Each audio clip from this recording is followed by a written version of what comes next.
Chào mừng Đại hội Đảng các cấp, khu phố 37 đồng lòng ra quân tổng vệ sinh, chỉnh trang đô thị. Sáng sớm Chủ nhật, ngày 10 tháng 8 năm 2025, khi nắng mới chỉ vừa chạm những tán cây, khắp khu phố 37, phường Tam Bình đã rộn ràng tiếng chổi tre quét đường, tiếng cười nói, tiếng xe chở rác len lỏi qua từng con hẻm. Không hẹn mà gặp, từ người già đến trẻ nhỏ, ai cũng khoác lên mình chiếc áo bảo hộ hoặc bộ quần áo giản dị, tay cầm dụng cụ vệ sinh, sẵn sàng cho một ngày làm việc đầy ý nghĩa. Hoạt động ra quân tổng vệ sinh, chỉnh trang đô thị lần này không chỉ là nhiệm vụ thực hiện theo nghị quyết chi bộ và kế hoạch chào mừng Đại hội Đảng các cấp. Đây còn là dịp để mọi người trong khu phố cùng nhau thể hiện tình yêu với nơi mình đang sống, nơi từng góc phố, hàng cây, bức tường đều chứa đựng bao kỷ niệm.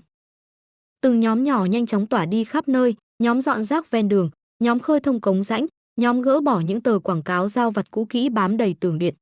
Mồ hôi rơi trên trán, áo ai cũng ướt đẫm, nhưng ánh mắt vẫn sáng, nụ cười vẫn rạng rỡ. Những bàn tay cầm chổi, cầm sẻng hôm nay đã hóa thành những người thợ thầm lặng tô điểm cho khu phố thêm xanh, sạch, đẹp.